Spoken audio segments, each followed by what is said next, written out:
So this guy was a one percenter.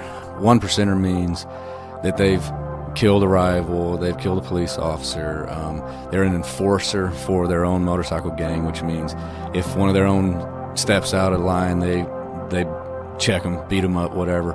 Or if a rival gang does something, they go and make it right by, violence. So he had his one percenter patch, and he was out on parole, and like bad guys do, he raped a 12-year-old girl while out on parole.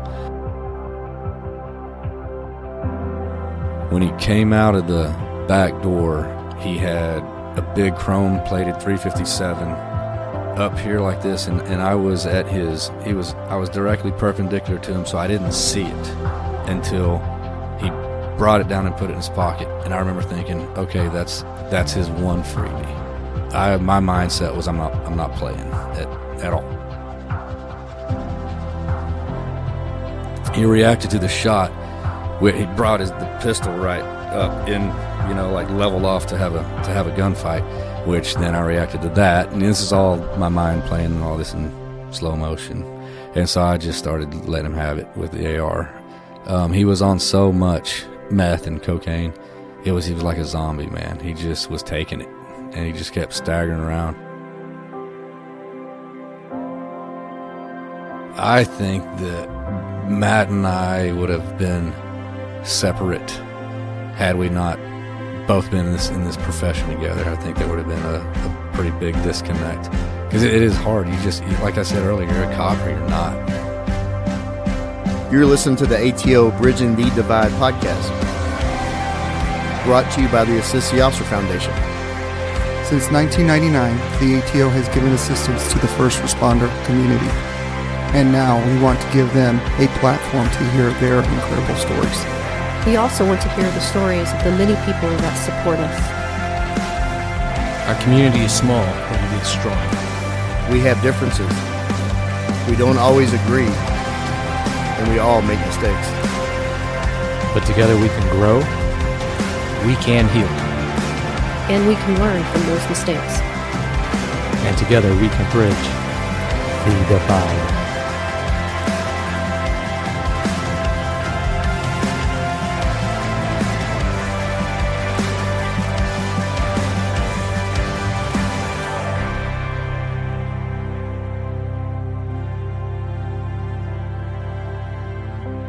Destiny is that which we are drawn towards, and fate is that which we run into. Wyatt Earp. This episode will unveil a new voice and also bring back an old friend to the show. But the listeners may find it hard to tell the voices apart as we welcome back twins to the show. Two men that have dedicated their lives to the profession, but from two different cities. The city of Dallas is grateful for our neighbors out west, the great city of Fort Worth. Alongside its modern industries and contemporary skyscrapers, Fort Worth retains much of the flavor of its Old West heritage. Founded in 1849 by Major Ripley Allen Arnold as a military outpost against the Comanche raids, it was named for Major General William Jenkins Worth, commander of U.S. troops in Texas at the time. On March 1st, 1873, the city of Fort Worth was incorporated, and on April 12th of that year, E.M. Terrell was appointed the first city marshal with a force of 4 policemen. Today's department has nearly 1,800 sworn, and they maintain early traditions of wearing Stetson cowboy hats. Today's guest has nearly 2 decades of serving this great city. He is the father of 2 boys and 2 girls, and his 6-time world champion wife, Karen, keeps them all in line. Lieutenant David Grossman once said, "If you have no capacity for violence, then you are a healthy, productive citizen, a sheep. If you have a capacity for violence and no empathy for your fellow citizens, then you have defined an aggressive sociopath, a wolf. What if you have a capacity for violence and a deep love for your fellow citizens? What do you have then? A sheepdog, a warrior, someone who is walking the hero's path, someone who can walk into the heart of darkness, into the universal human phobia, and walk out unscathed. Today's guest and his twin brother Matt are the Sheepdogs. Fort Worth PD Sergeant Scott Baines. This story is long overdue. Before we get rolling, I want to welcome on a very special guest, co-host, all the way from Rhode Island, Rich Parenti. Rich, say hello. Yeah, good morning. Thank you for having me. As you said, I'm a police officer in Scituate, Rhode Island, 17 years on the job. I'm currently the supervisor of our school policing unit. I am a avid listener of this podcast, and I listened to Matt's episode, and I'm very excited for the opportunity to sit down on Scott's. Well, welcome to Texas, man. Thanks for being here. Lieutenant Lisette Rivera, she's a good friend of yours, and she invited you down, and we're always happy to welcome on folks to come and sit in for these shows. You're going to see really how low rent we are, but the production actually comes out good. I got my partner Kent Wolverton here. He's always on the mic. Another special guest co-host. You've heard the very soothing voice in episode 5. You heard him face the dragon in episode 6. He came back for more in episode 19 with the great Darian Loera. And then he weaseled his way on with Will Chesney, the Navy SEAL, in 20 and 21. And then he had another idea to come back up on the mic. I mean, his guy's been on the damn show more than I have. In episode 29, in the Dynamic Warrants episode, he was narcotics part. He is a living legend. He makes other males feel substandard in his presence. I want to welcome on the great Matt Baines. Well, thank you, Joe. I'm just going to sit here like I always do. Yep. You know? Yeah, we'll just dub a voice in like a British accent later for you. I just forgot we have rules when we have twins on that sound so similar. One of you has to use either an Australian or English accent the entire time. And Matt, I'm going to go with you since you've been on here a couple times. Can I just talk with a lisp? Yeah, Perfect. you can do that. Yeah, Perfect. that will distinguish your voice from Scott. Do you have a good day, mate? No. No. Man, he's red as hell. Okay. Scott, you ready to get into this? Yeah, let's do it. This is at Matt's request. We are doing this all shirtless, and Except and Matt didn't get the memo. He came in with the chaps, but hey, he looks good though. I want to get into this. I want to get into early home life with you two. You're identical twins. You're actually the second group of identical twins we've had on. We had the Candelaria superpower twins come in, but I want to get into growing up Baines, which probably is not like growing up Kardashian, but I want to get into talk about early home life. So a lot of the stuff that Matt said on the previous podcast is Made up. So actually, I would have described it the same way. Our upbringing, I pretty much concur with everything he said. You sound like you have a very loving family, a very loving home life, and a lot of connection there. Yeah, there's 4 boys, and we were all pretty close growing up, and my parents are great. They're still married, so we didn't have a divorce or anything like that to deal with, So, yeah, I mean, I have the best childhood that any person could ever have. Having Matt as a brother, we learn with Gabe and Brian Candelaria, there's always differences in these twins. So what was your personality versus what you thought Matt's was growing up? So growing up, I would say that Matt and I, being identical twins, we gravitated to exactly the same things. We were identical pretty much in every way. We looked identical.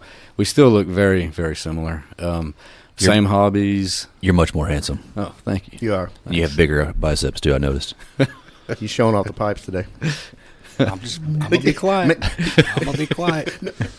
But I would say that, growing up with Matt, as far as he and I's relationship, it was about 16 or 17 years old where things kind of changed from, like, he was more of the follower through childhood, it was me more of the leader, and then at 16, 17, that kind of changed. We reverse roles. Yeah, well, we moved, and so we were freshmen. We started freshman in our freshman year at a high school in Garland, Naaman Forest, and so by the time we were sophomores, all the friends that we had, and he didn't have friends that I didn't have, and I didn't have friends that he didn't have. So they were our friends. If there was a best friend, it was Matt and I's best friend, and he made all those friends for us. So that's when things kind of, I guess he kind of came out of a shell maybe, or blossomed a little bit. This is just my perspective looking back on, childhood and everything. Then we went to college together, which was kind of another thing, him kind of following me. Where was that? Baylor. And so I went to Baylor. His test scores, SATs, whatever it was we took back then, wasn't quite high enough. And so he got stuck going to McLennan County Community College out there. Okay. And so, shout out McLennan County. Yeah, heck yeah, MCC, remember? Oh, yeah. And so we were roommates our freshman year. I'm at Baylor. He's down the road at the community college. And then by the time our sophomore year came along in college, he was like, I'm out. This college thing isn't for me. I'm going to the military. And it was kind of an unspoken thing that was his plan, his idea, his route, not ours. And that was the first time. I'm like 19 years old, and boom, all of a sudden. The plan is splitting. Yeah, and I didn't see it coming, How'd you feel about that? Abandoned. Yeah. Scared, and he was frightened. Yeah. Alone. But it was like that was the first time, that and then that I guess would be like an example of him being independent and his leadership and stuff, and him going off kind of going his own way, What did you learn about yourself though once you were out on your own there, and you were in Baylor, and Baylor's a big school, and that's at Waco, that's a pretty sweet town up there. What'd you learn about yourself? That you got to stand on your own 2 feet. It was great having your best friend with you, especially growing up, I remember if somebody ever messed with one of us. In fact, the very first fist fight I ever got into, elementary school, probably 4th grade. And I'm walking across the playground, and this dude, I had no idea who this guy was. And Matt and I were in different classes. So Matt and this kid had beef, apparently. Something happened earlier in the day. I didn't know anything about it. And he comes up and starts just running his mouth, talking trash. And I'm so confused, And eventually I figure out, he thinks I'm Matt. Yeah. Matt pissed him off. Right. And I wasn't even angry until then. And I was like, this dude is saying this about, you don't talk about my brother, So then I'm like, all right, let's, So I remember, bam, I nailed him right in the face, punched him, and he just took it. And he stood there staring at me. And I'm like, that's not the reaction I was hoping. You got the whistle. I hit him, man. I hit him, and there was the crowd had gathered, like you see, and I hit him like 1 or 2 more times, and he never even flinched, never moved. And finally, he just started crying, and I was like, okay, I got him. I made it out alive. And I look up, dude, on the swing set on the playground. There's Matt hanging over the edge. Way up here, staring down, watching us, and I'm like, you. Am I the only one that pictures both these dudes in elementary school, bald-headed and with beards? Like, oh yeah, that's the only way I can imagine picture it. Yeah, all jacked, bald, and beards. So going back to, you had your best friend with you your entire life. My 2 oldest sons are really, really close, and they're 2 years apart.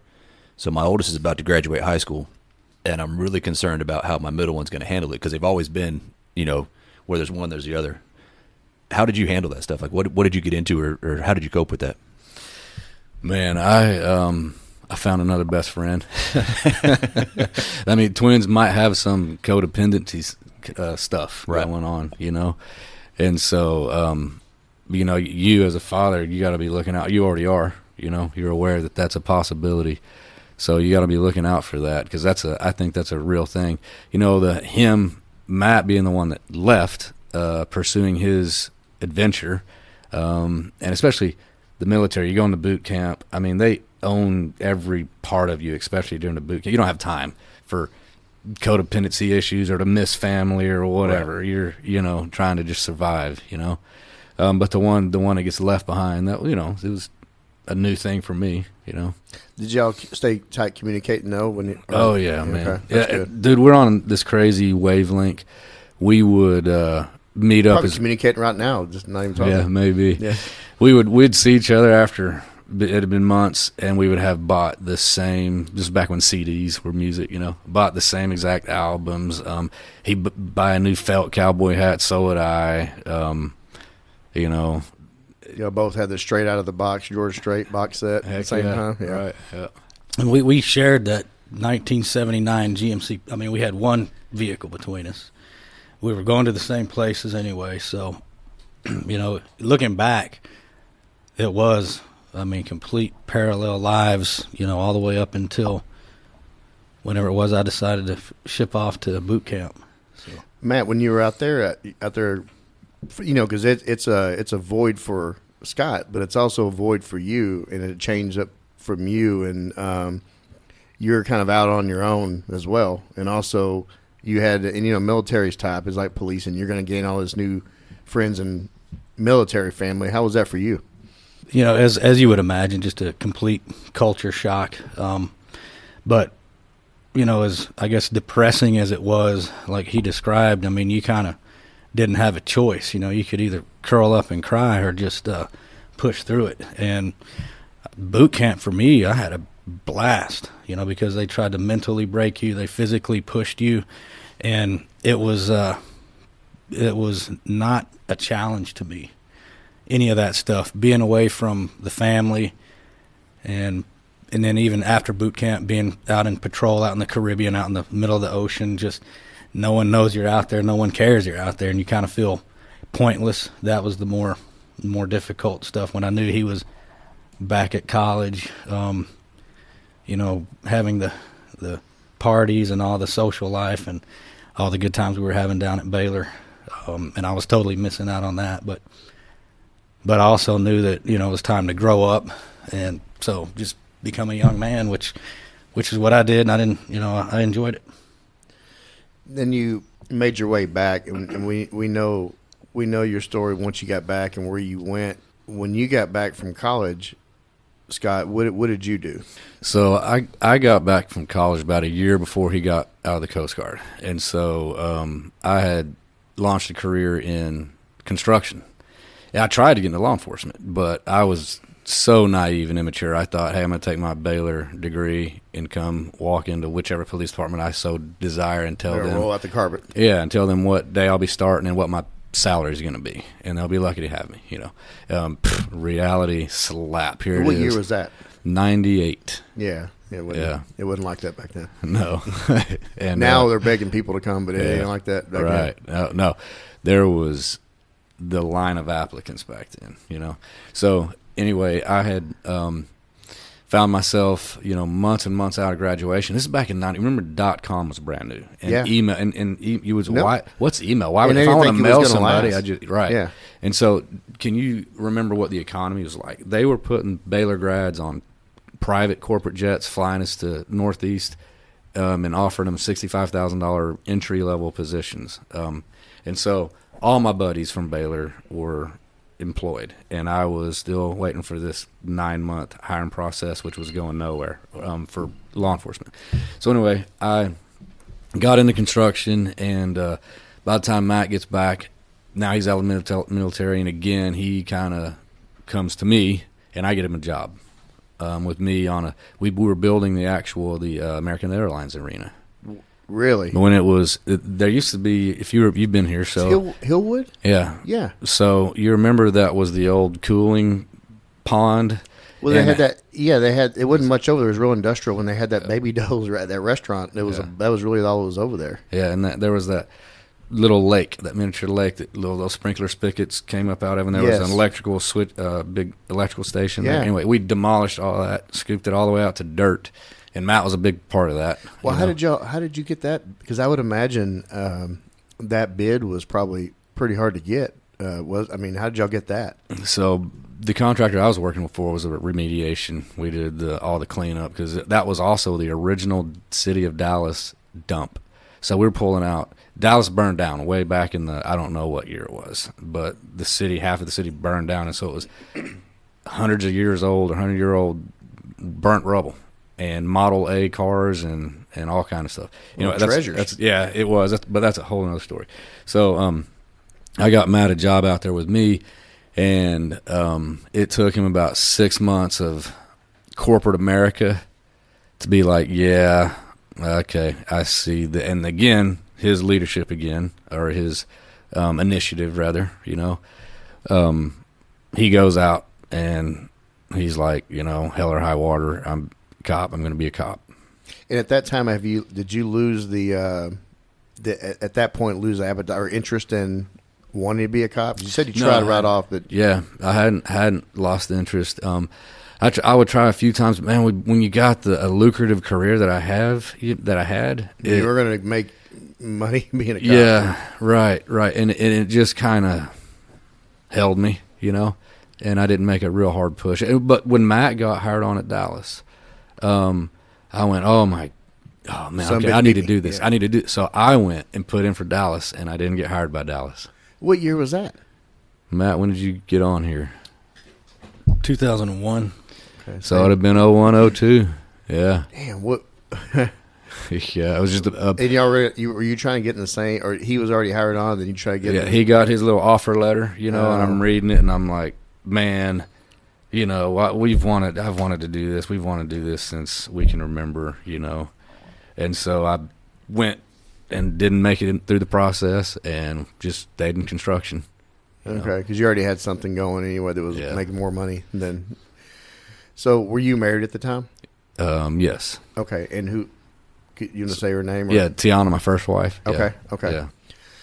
At what point did you just finally go, I got to get in on this? I'm sure Matt's coming home and you're hanging out and he's telling some stories in the Northeast. Man, you nailed it. That's exactly. And so I'm traveling all over the place, all over the country. And people that don't do that, they think, oh, that's so prestigious and that's great. And, living at a hotel. And, man, you don't work out. You don't eat right. You don't. Everything, your whole schedule is jacked. You got the shitty hotel pillows. Yeah. Yeah.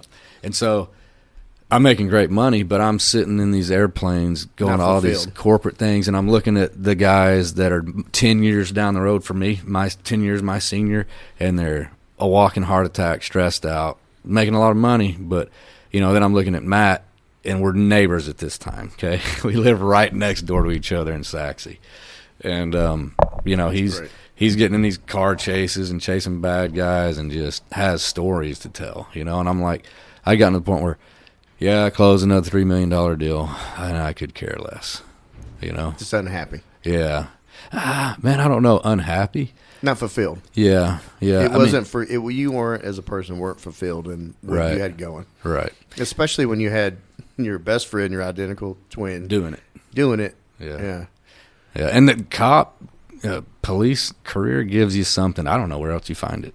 I'm sure there's maybe some other profession, but greatest show on earth. I mean, at what point did you finally say, I'm going to do this again and start putting out applications?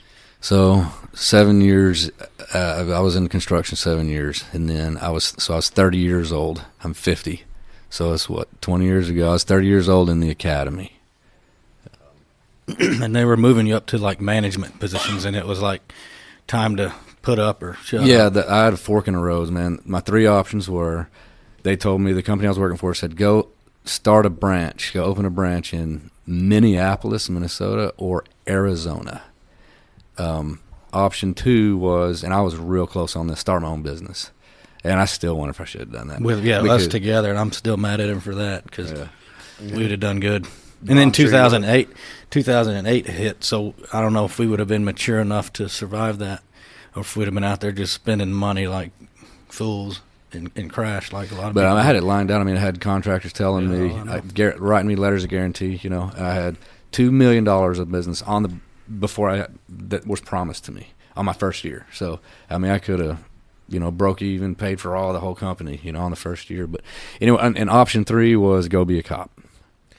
So you went through option 1 and 2, and you decided I'm gonna join Matt. So we're gonna get into where you're working now, but when you decided I'm going to do this, I'm gonna walk away from this other thing. Did you think about applying for Dallas again, or did you? I think I did, but I think Fort Worth hired me first, and I think Fort Worth just beat me to Dallas the punch. wanted you to. They said your polygraph was like inconclusive. Yeah. And wanted you to take it again, and, which pissed me off, of course, And the thing was, I said, what is the hang? What question? Where are we stuck?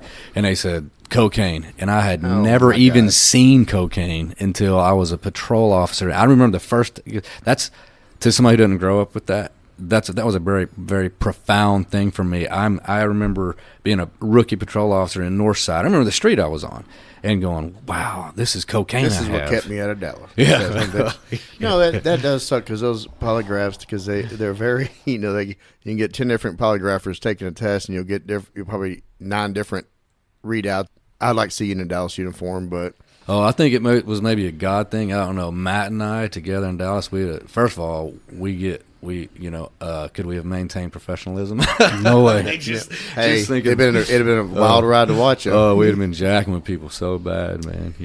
I'd cut him off in a car chase. I can see that. Y'all would be ramming each other, get the damn pitting each other, Swapping shifts, showing up and taking credit for each other's homework. Yeah. He'd have to fight your fights like you did on the playground. So I want to describe Fort Worth PD. You're the first person we've had on from the great city of Fort Worth. Can you describe the size of the PD? It is out west of Dallas. Everybody here is DFW, and there are neighbors and there are brothers and sisters over there. Can you describe that department? Yeah, I don't have anything negative to say about Fort Worth PD. I feel so lucky, blessed actually, that Fort Worth worked out. The only thing that I regret was that Matt and I couldn't have been on the department together, be it Fort Worth, be it Dallas, whatever, But Fort Worth is just under 2,000 officers, so it's a lot bigger than people realize. I think we're the 12th. It's a big department. Yeah, 12th largest city in the United States, give or take. And so it is a big department. And when I first started, man, it was still just so old school. You remember the Fort Worth PD, I think, is what put cops on the book. Like we had the best cops episodes. If you look for cops, everybody wants to see Fort Worth PD. And it was still like that when I started. And in what year? 2005. Okay. Yeah. And so and you knew everybody because it was small enough then, but Fort Worth exploded the population, and so the police department has to keep up with that growth. So now there's, I don't know what there was, 1,000. Now there's almost 2,000 police officers. And growing. Probably hire you around like we do. Yeah. Do you have a lot of attrition? Yeah. Okay. Mm-hmm. But Fort Worth PD has all the units you can have, SWAT, K-9 gang, SRT, all the specialized units, narcotics, and you can actually get into them. If you want to be in a specialized unit, do good in patrol. All it takes is to have a good reputation in patrol, and then put in for specialized units. If you don't get it the first time, just keep trying. You can get into a specialized unit. We always talk about reputations matter, and on this show, going back to when we started, and they do matter. They matter here in Dallas too. If you get a shitty reputation early on, whether it's right, wrong, or in the kind of somewhere in between, it's hard to shake. It is. That's the unfortunate thing about our profession, because how many of us, me included, you too, have done some stuff where you're like, man, you look back on it, you're like, dude, I never would do that. Yeah. No, there's a lot of redos I would like to have, but also I've seen some other people kind of like, Danny Canetti, that have had little shit held over him for years. Yeah, we don't let it go, do we? I don't know what that is about us. So what's the length of the academy you went through? This is real similar to Dallas. Dallas and Fort Worth, very similar academy. I think 8 or 9 months. Yeah. Since you kind of already probably had a really good feel of police life, police work, just from you always wanting to do it, and then hearing Matt's stories.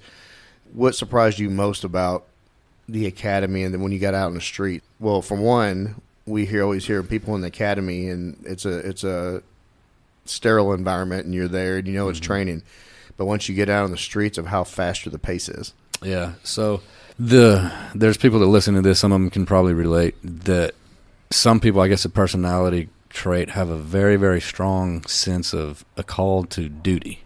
And I think if a person doesn't have that, then they're not going to get what I'm talking about. So, they can push pause or something for a second. But and so growing up, not in a military family, and now 30 years old, and I just never, and I had that call to duty or to serve or whatever. And so PD boot camp, academy was like just what Matt said. Oh, this is fun. I got it. I know what they're trying to do, and I played the game, and it was not painful or miserable at all for me. I was like felt like I was a professional athlete, getting paid to work out and eat, and learn.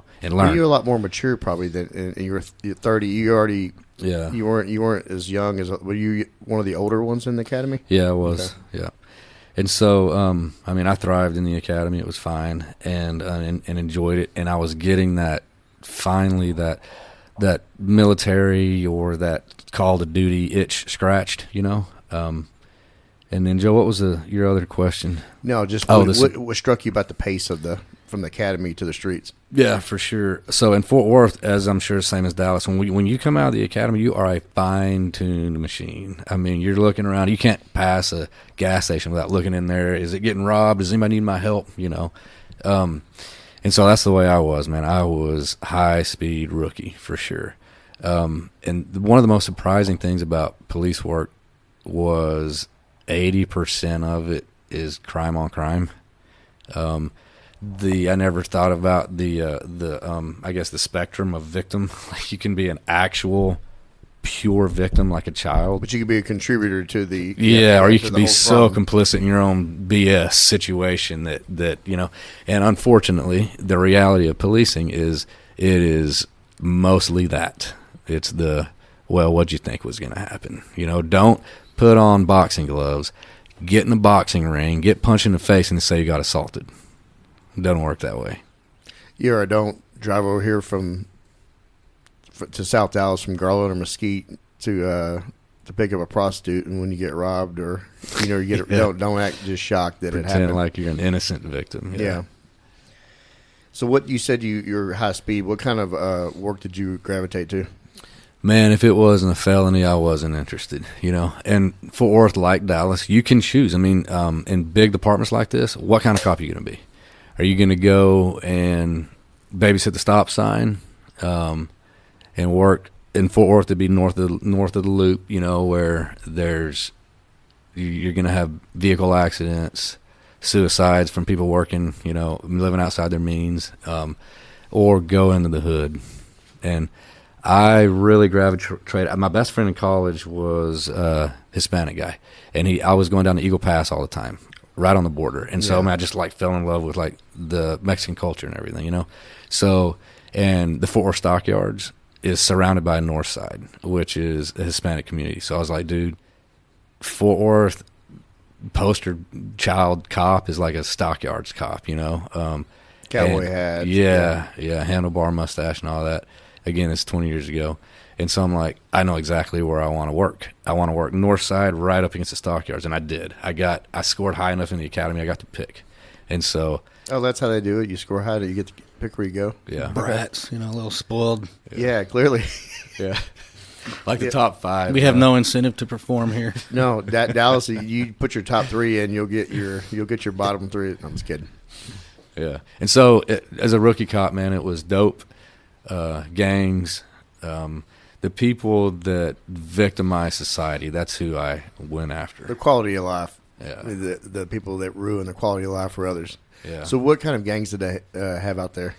Same ones. Same ones? Yeah. Okay. We got some little local, VNS, Vario North Side. Okay. And some of the little, but those are just as bad, man, just on a local level as far as what they do, our murder rate and our crime rate in our city, They bring down the property value. Yeah. Do you think it was beneficial to have experienced life before and to work in the contract business? And yeah, definitely, because it gives you the perspective of, and I had, the marriage and a mortgage and all that, and so it helped me. A 21-year-old officer, to me, sometimes that's a scary thing, especially when they're the ones calling shots on a domestic. Yeah, and they don't even have kids of their own or a wife or spouse of their own. Yeah, and they don't know what child abuse is, or that the woman's not always the victim. And then most of the people you're dealing with are older than you and have more life experience, but you're having to make decisions for them. Or act like you know what you're doing. Writing somebody another traffic ticket that they've already got 5 warrants, and it's like, man, you're putting this person in a hole. Do they have a job? Do they have a driver's license? And they made a frivolous traffic violation, let it go, man. Because just pulling that person over got their anxiety up. They paid the consequences. So I think that level of maturity, knowing what more just about what life's about, man. What's a big deal? What isn't? You know. No, that's really important because a Well, lot then of rookies state don't police would have no jobs. have that. Sorry, Paul. That's why Matt's here. You got to bring levity. Yeah. So once you got rolling out up there, Let me tell you about Fort Worth ahead. PD. Let me Come tell you on, Matt. Let's get it. So, Fort Worth PD, and it held when the first time we did a joint operation together, when he came and he brought his squad from Fort Worth into Dallas because we were chasing a dope dealer, and I had the takedown squad. He had the undercover aspect, but we had all the intel and everything was in our city, and we did this rodeo, and that's when I learned like Fort Worth PD is a solid 10 years behind Dallas PD as far as what the administrators would call evolution and what some of us would call like anti-policing policies. You know, like the restricted policies that big police departments have. Because when it went like dope deals go. You know, it went awry. People out on the ground, scattered and all over the place. A car chase over on this one and the 2-foot chases all at the same time. And these Fort Worth officers, it was just they had no recognition of order, you know. The priority. They're just pit bulls chasing a rabbit, and I'm trying to wrangle. I'm trying to wrangle them all in. Like, man, this isn't safe. This is crazy. Why are we? You know, and so, nothing happened like most of the time. But when we get back and everybody's corralled, everybody's arrested, and everybody's debriefing, and I'm like, I realized that Fort Worth is still. They're still allowed to go be street cops, be real cops, you know. And so I told him, I said, heads up, I think there's about a 10-year gap here, where there are no car chase policies, and we have no foot chase policies, and all these restricted anti-cop policies that are written by our own. And sure enough, they're still behind us, but That's one thing I really liked about Fort Worth, and we would sit there and believe it or not, if we're together fishing, hunting, whatever, campfire stories, we don't ever talk about work. Even some of the big stuff that happened, we rarely tell each other about it because it's work. I think this is a good time to point out, Matt, that would be an excellent soundbite for a recruiting video for Fort Worth PD in these times of difficult recruitment. You might want to send that over. Hey, I work for Dallas. Let me. Yeah, he's getting people in their door. That's a good point though, Matt. Because even our Eastern brothers and sisters with Garland PD, they still catch bad guys. Yeah, but see, all the cops love Garland PD. Yeah. Garland PD has the best reputation among police officers. You know, mm-hmm. No, they do, and look who they hire. They'll look at Garland PD, the image they have in those uniforms. Yeah, they're all jacked. Yeah, they're in shape. That's a cop. That's who you want. We talked about you starting off and you getting doing really cool Matt Bain shit out there in Fort Worth and chase, dope and gangbangers. And I want to get into a shooting with a motorcycle gang member. Can you just kind of walk the listener through that whole incident and let's tell the story? Okay. Try to do it to the level of Matt does. I want to see what you got. He's the storyteller. So this guy was a 1%er. And I don't really remember which motorcycle gang he was in. So 1%er means that they've killed a rival, they've killed a police officer, they're an enforcer for their own motorcycle gang, which means if one of their own steps out of line, they check them, beat them up, whatever. Or if a rival gang does something, they go and make it right by violence. So he had his 1%er patch, and he was out of Georgia, and he did a long prison stint in Georgia. And he was out on parole, and like recidivist bad guys do, he raped a 12-year-old girl while out on parole. She made the outcry. He knew he was going back, so he was trying to get to Mexico. And so our fugitive unit, so back in Georgia, they pinch one of the guys, he flips, right, gives us intel. So our fugitive unit locates this dude. And Fort Worth Fugitive was trying to set up on it, and come up with a plan. And one of their undercovers was walking through the yard, and bad guy comes out of the backyard, and they're face to face. They're standing there as close as me to you, face to face. And it was unexpected. Both of them surprised each other. So bad guy runs back in, and so I was in SRT, so we were kind of a tactical team. And so fugitive calls us, hey, the cat's out of the bag. So we go running over there at code, and we set up on it as a barricaded person, waiting on intel. Is there anybody else in there? This kind of stuff, trying to figure it all out. I took a position in the back, and I had an AR-15. And there was a wood picket fence that surrounded the backyard, and I had removed one of the fence pickets, and I had my muzzle ported through. And so, the bottom beam, I mean, it was just the ideal sniper position. So really, you were prone? No, I was on so the seated. middle. So the middle beam. I was seated. Maybe it was the middle beam, yeah. Details matter. Come on. Yeah. So I'm in a seated position with a supported rifle. I mean, and we're talking 30-yard shot, if probably more like 20 yards, and it's in a neighborhood.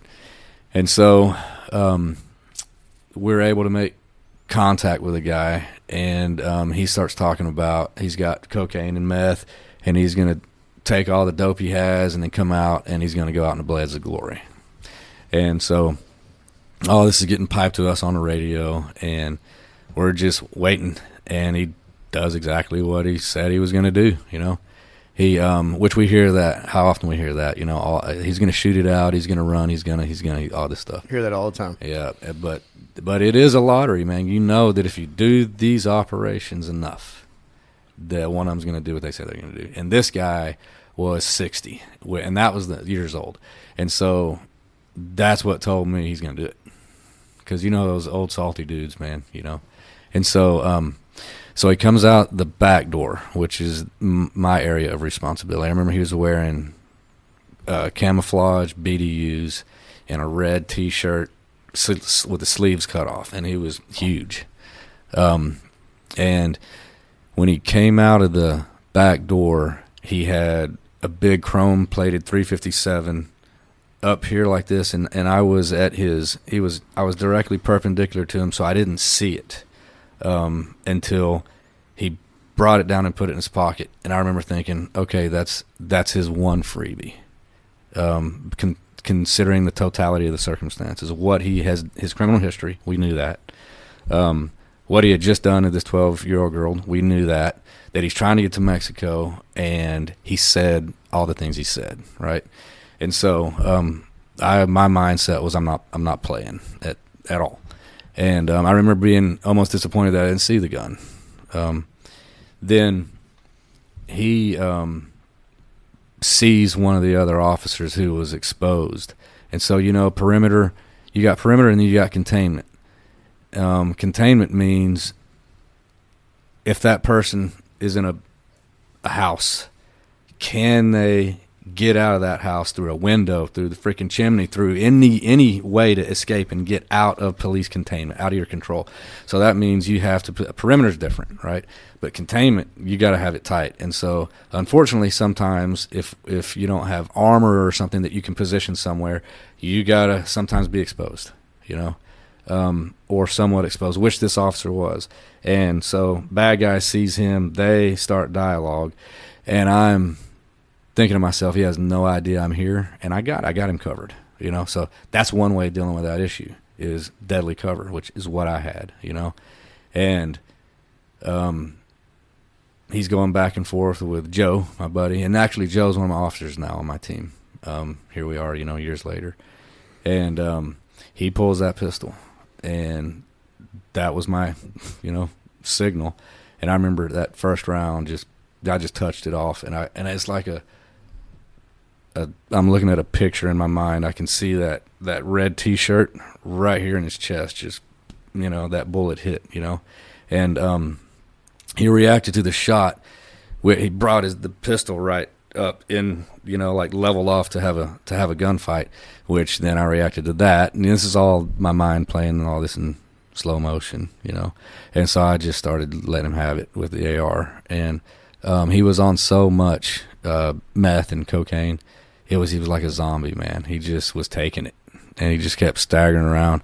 And the gun ended up getting shot out of his hand. You know, I would like to take credit and say, yeah, I did that on purpose. You know, heck, I don't even know it was my bullet that did it because Joe was shooting too. You know, but that was one of the things we found out later, that we shot the gun out of his hand.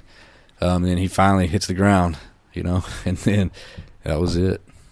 He put you in that position. After it was all over, and what year was that? Oh, let's see. That's probably 09-ish. Yeah. How did the department treat you after that went down? Man, dude, they were great. We have a major case unit, which is, what do y'all call it, Matt? Here's SIU. SIU, yeah. And the crazy thing, so my wife at the time was pregnant in the hospital with a very, very risky, like my daughter is a complete miracle. She should not be here. And so my wife was on her back with her feet elevated. And they told her, if you get horizontal or upright, the baby dies. It comes out, falls out, it's over. And so, and the doctor told me, he said, you know, she can go home and be in this upside down position, but it's much safer for her to stay at the hospital. And he goes, I'll tell you, the one thing that kills these babies, that runs this situation, is stress. And I was like, 10-4, you got it. I know my assignment, you know. So then the shooting happens. So the major case, FWPD major case comes out, J.D. Moore, and he learns kind of that situation, and he says, hey, man, this crime scene's not going anywhere. So I drove from Fort Worth to Grapevine Hospital, Baylor Grapevine, and walked in my uniform, and, you know, I just from the scene, you know, to my wife's bed, and I'm just playing it cool. Hey, how's it going? You know, and because, you know, Facebook and social media, it's just a matter of time before she sees that, and so I just want it, and so, you know, I just hey, I was kind of in the area. She's like, in the area, Grapevine, what? You know, and I said, well, all right, I'm getting back to work, but hey, I'm fine. Just want you to let you know. So I got to do it like that, you know. So there was no stress for her at all. No companion officer go with you, or did you? Yeah. Oh, okay, yeah, that's good. One. Yeah. Okay. So it was, that just shows you how they took care of me like that, you know. Well, they should. Everything's a case-by-case deal. You had those circumstances going on, and that is outside of the norm of how that's usually handled. Right, but that was really solid of them doing that for you. Yeah, for sure. What is your child's name? Katie. Okay. Shout out, Katie. How did you process that? I remember I had kind of like a 3-day adrenaline dump. You know, it was all I could think about, man. I remember the very next day I was on that administrative leave thing. I tell you, man, I don't know if that's necessarily the best thing. It's a case-by-case basis, you know, because the kind of work that I was doing on that team, we were running so hot, man, that we got in a lot of shootings. A lot. And so car chases, use of force, critical police incidents, I mean, and then all of a sudden you're by yourself at your house, and your whole team's still out there. It was weird, man. It was quiet and eerie and uncomfortable. And so I remember I went and picked up a Lazy Boy recliner the next day after the shooting. And I remember thinking, I was on the loading dock talking to these dudes in the warehouse and thinking to myself, man, they have and these were the first civilians I interacted with after the shooting. And I remember thinking to myself, man, they have no idea the guy they're talking to just killed somebody. You know, so that was a weird way to think about yourself, you know. Scott, one of the things that I think a listener right now might be considering is the fact that you're in an officer-involved shooting, which the circumstances sound very legit, doesn't take much to figure that out. Mm-hmm. But that's a critical incident, and that's a lot of work stress. And at that time, you were really working hard and really involved in a real proactive unit. At the same time, now you're out for undetermined amount of time while the investigation conducts itself. You have this whole pregnancy issue with your child unborn yet and your pregnant wife. How do you think you are so resilient? Because we hear a lot about the importance of officer resiliency. Mm-hmm. What do you think you owe your resiliency to? Because the fact that you had those two things going on and you're here at the other end just fine, I think that would be something we should go over. Okay, yeah. So I think it's being mentally prepared before it happens. I was actually in major case that what do y'all call it, SIU? I was in major case after I'd been in like 5 CPIs. And I would go to the academy and talk to the academy classes about resiliency and what is resiliency and how are you resilient, and it used to be warrior mindset. I haven't been invited to the academy to speak in a lot of years because I think my PowerPoint doesn't fit the, it's guardians or whatever we're calling them now. But what I couldn't stand hearing was, I just never thought it would happen. And I feel like grabbing them by their throat and you can tell me that you're going to strap a gun onto your hip and you're going to go work in the 12th largest city in this country and chase bad guys, and you're going to be surprised when you get in a shooting. Like, that's weak. That's mental weakness that you didn't prepare yourself for that, or your family for that. So what you're saying is you don't learn anything better than when you have to teach it, and the fact that you were an instructor at the academy kept this fresh in your mind, so that was a tool that helped you through it? Mm-hmm. Yeah. No, that is important, having I would say you have to have both mindsets. You have to have a warrior mindset, because at the drop of a hat, this could happen. Right. And it didn't even. This was even a slower developing shooting. Right. This one was scripted, man. Right. It was like deer hunting. Yes. So really, but imagine the other side. But also, you have to be a guardian at some point. You should be. It's okay to be both, but don't shit on the warrior mindset. You can never take that out of this profession. Right. You have to have it. Well, if you do, you have Uvalde, but maybe that's absolutely. We'll get to that later. So I think that these are all lies, and the only reason he was resilient is because he's trying to emulate me. I could see that. Just shared DNA. Yeah. I was born first. He was trying to act tough because it didn't faze me, all my stuff. Oh, yeah. I got into shooting before he did. Oh, okay. Yeah, that's right. Oh, okay. So that he had to make up really? for it. I couldn't remember if that was the way it played Oh, well, out. shit. Hey, I think big timing already. I had two under my belt before you go. They mentioned that they don't talk about work, and you can see Matt's learning as we go here. Like, literally. Yeah, he's getting more out of this episode than the other listeners. That's interesting. So whenever you go to the hospital, but how quick did you call your brother? Oh, man. On the way to the hospital? Yeah, immediately, yeah. That was the only time we ever have done the 911 on text was after officer-involved shooting. It's the only time he's ever sent me a 911 text and vice versa. I've been on scene on his, the first one where he got kidnapped and all that, had blast his way out of there. I was there. I came to that scene. Gosh, can we talk about where I was on the July deal? Oh, no. He was also on scene for July. He came down. Okay. I might have been closer than anybody knew about. Yeah. But, man, on that's a story, too, man. That's a...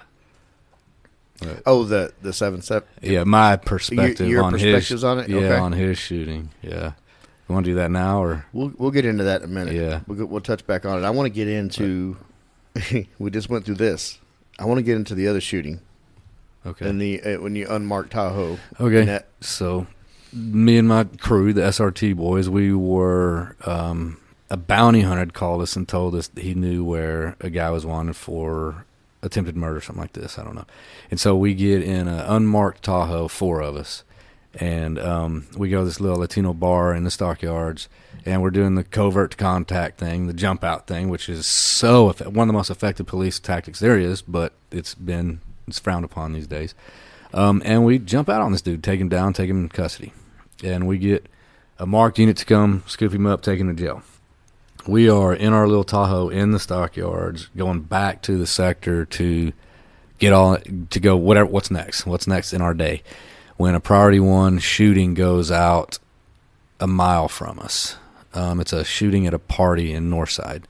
And so I'm like, guys, let's go see if it just happened, and let's go see if we can, as we're en route, see a clue, and it's exactly what happened. So we start driving, and you know how it is, you're in the unmarked, but all the marked units are flying past you, code 3, and they don't even realize you're there, and we, sure enough, we pick out this vehicle that's juking all these marked units that are responding code, and so we're able to kind of follow him without him realizing it, because we're not in a black and white with sirens and lights, and and he is hauling ass. And it was February, and it was barely raining. And he was driving in a way that I don't think our Tahoe could have done that without losing control. So we lose sight of him in a neighborhood. So we come around a kind of a blind corner, and he's at the end of a kind of a dead end. I got to paint the scene a little bit. So to his front of his car, there is a tree line and a cliff, and on the passenger side of his vehicle, there's the same thing, a tree line and a cliff. And down in the bottom of that cliff is one of the railroads that comes in and out of the stockyards. So he's on the curb line, 10 feet from his car is it's woods that eventually dives off into a cliff, okay? And as we come around the corner, so we're at a perpendicular with him, with the front of his vehicle coming here, and he's facing this way, right? And so, and he's out of his vehicle, standing in his headlights, and it's dark. And so we roll up on him, and again, we're in an unmarked, so he's not that suspicious of us. And then we're like, already go, and we jump out. And so I was in the right rear passenger side where I was seated. And so I don't know what you guys call it. We call it the arc of fire to keep from a crossfire situation from happening. So to paint the picture for the listeners, we're in a line, but we're in a line. If you're the bad guy looking at us, we're in a line right to left, not straight on. Am I saying it right? Yeah, it sounds like Tombstone, the OK Corral. Yeah, there you go. Okay. Exactly. And so that keeps us from being a crossfire. And so I'm right flank. I'm on the right side. So I start swinging wide to get an angle because we've got like three, a heavy head, and then I'm going to come over here. Yeah, and to triangulate him. And this is, from being in major case and doing all these, studying all these shootings and everything, this is perception, and this is what you can see what it looks like on body camera, but that doesn't mean crap, man. For what? It could be just as simple as, the body camera is facing this way, but the officer's head is facing, to the right whatever transpires, right? So there's a street light. I mean, I don't know what it was that I missed it. What I missed was the passenger door was open, and he runs to the passenger side. So I'm thinking, dude, we're about to be chasing an armed guy through the woods, and I'm not going to give up. I'm not going to put myself in an advantage and lose sight of him. So I immediately bolted to my right, like at a 45, to cut him off. Well, he jumped in the driver's seat through the open passenger side door. I didn't catch that. Everybody else did, because I'm sure they're wondering what the hell I was doing running behind this vehicle. And I remember I'm scanning the woods, looking for him, and the vehicle comes flying at me, and it's in reverse, and it's backing, and the tires were spinning, and that's when I had that, damn, this is how it goes for me. This is because I knew immediately that my buddies need to be shooting right now. But if you think of the way that played out, look where I am at, right? Here's my buddies. Here he is. Here's me. So, and then they're going to shoot him. They're shooting right at me. So, and all this stuff, man, can actually go through your mind, as fast as all this is playing out. I was telling myself, guys, just shoot. Don't. If I get killed right now, it be because they tried to stop him, then that son of a bitch running me over, if I had to choose, and then I start shooting, and everybody's shooting. So it is just a horrible, this is going to be one of these videos, if we could see it, that everybody's going to quarterback and go, this officer's an idiot. What were they? There are all these things wrong with it, Those are the people that they don't have to make split-second decisions in a high-pressure situation. And they weren't in my brain knowing that, he didn't know the dude jumped in the car, because I remember being shot. I remember thinking, oh, my God, there's another person involved here. Where did this other person come from, So anyway, I remember the shot that, contrary to that first one, how we talked about was kind of scripted, and I would liken it to deer hunting, to where you're posted up, you're cozy, you're secure, you see it coming, it's coming, you're waiting, all that. This one was the, oh shit, and for all I know, man, I might have been stepping and fetching and, shooting this way, but I do remember the one round that, boom, and I was like, I got him. I knew it, and it did hit him right between right here, right in the chest. So his car was already, hauling ass, and it was wet. And so it finishes doing this donut, and slams into a big brick mailbox, and that door is still open. His body goes flying out into the street, and then, I heard the audio later, during the investigation and everything. And in my mind at the time, I'm pretty calm and collected, but the audio, I key up and I go, I'm going to back off of this. And I'm like, breathe, calm down, everybody breathe, calm down. And I'm sitting here thinking to myself, golly, whoever's screaming on the radio needs to breathe and calm down, needs to do exactly what they're telling everybody else to do, man. That's going to be the title of this episode, Breathe, Calm Down. Yeah. On the first shooting, perfectly scripted, like out of a movie. This here had a lot of other moving parts and a lot of wiggle room for people to armchair quarterback you. Sure. How did the department react after this one? Well, and then, so there's a GO. I got a GO, Nate. I think my buddy Bruce Anderson, he and I can arm wrestle over who owns this general order. In Fort Worth, we say, I got a GO. That means you did something dumb, and they put it, Bruce, it was a narcotics deal, buy bust that went bad, and it is roughly the same scenario. The guy was going to run over an officer, and he handled business. And so the administration definitely didn't like it, and I think the thing that saved me on mine from them coming hard at me was the fact that, man, I had a mistake of fact. I had a misconception, and who's to say that anybody else there or them, if they had taken that far right flank to cut that angle, that their vision wouldn't have been obscured, because he ducked down because he's at gunpoint, so he runs around the car, ducks down, disappears, and Superman's into the driver's seat, So I'm in a defendable position to where, look, I didn't have that angle, that line of sight that let me know that he had occupied that driver's seat, So, and the funny thing is, I didn't know they were looking so hard at it, the administration, as far as coming after me, until years later when I was in major case. And one of the first things you do in major case, the sergeant says, hey, go pull some shooting files and research them. And what do you think I do? I go pull mine. Of course, yeah. Yeah. Because I didn't have all that perspective of the investigation until then.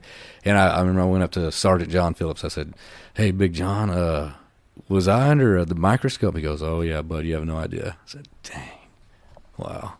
Well, there's a lot of people who probably ended up under a microscope. They go a whole career and never know. Yeah. But, for administrators, they're always, and especially, what year was that? Man, I guess 09-ish. 09. So you had these pretty close on top of each other. Yeah. Wow. Okay. Mm-hmm. You just walked us through that second shooting, and you touched on 7-7.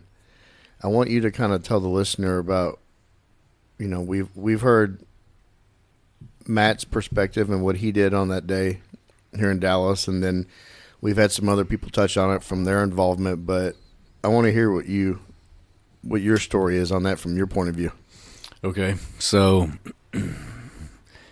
if you're a police officer and something like that is going down, it's an active, drawn-out situation, you have probably feelings and things inside you that civilians don't. It's a cop thing.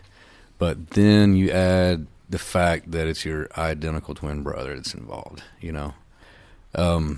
So on that day, I was in the backyard with a Milwaukee screw gun in my hand building a barn.